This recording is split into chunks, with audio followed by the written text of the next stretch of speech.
না না ক্যানিং টুয়ের না, উনি ক্যানিং টুয়ের বিধায়ক সাহেব ফোন করেছে আমাকে যে আমাকে একটা প্রোগ্রাম করতে হবে, এবং আমি জীবনতলায় গিয়েছিলাম, তা কটা কথা বলেছিলাম। বলছে আমাকে এত ভালো লেগেছে হুজুর, আপনি এরকম বলবেন আমি বুঝতে পারিনি। আমি দেখেন এটা তো বা হক কথা বলতে হয়তো নাকি, জুড়ে বলে বলে কে ফাটলো কে চুটলো কিছু দেখার দরকার নেই ভাই, একটা মাথায় রাখবেন, হক কথা বলবেন। অত ইজ্জমান তাশা, আল্লাহ বলছে তোমার ইজ্জত আমি আল্লাহ ইজ্জত বাড়াবো। আরেক জোরে বলা যাবে না? এখানে কোনো মানুষের ব্যাপার আছে বাবা? জোরে বলে এখানে কোনো মানুষের ব্যাপার আছে?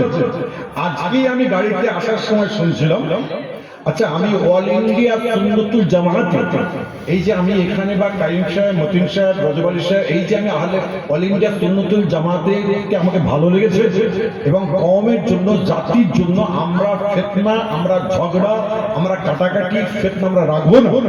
এর জন্য আমি সায়েন্সের দিকে আমি দেখলাম যে কে কি করছে না করছে দেখার দরকার নেই। আমি পীর আবু বকরের বাড়ি ছিল, তাই তো নাকি?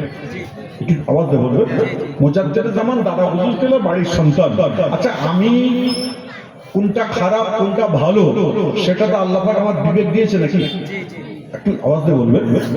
আমার বাপ নেই, কিন্তু আমার বাপ যখন নেই, আমার আব্বার আমি বড় ছিল, তাহলে আমাকে তো ব্রেন খাটিয়ে চলতে হবে নাকি? আচ্ছা বলুন, দীর্ঘদিন ধরে যদি কোন আল্লাহ রাসূলের আপনাকে হুকুম, আল্লাহর হুকুম, কোন ব্যক্তি যদি কারোর সঙ্গে 3 দিন কথা বন্ধ রাখে, 2 দিন কথা বন্ধ রাখে, 3 দিনের মাথায় তাকে কি করতে হয়? সালাম দিতে হয়।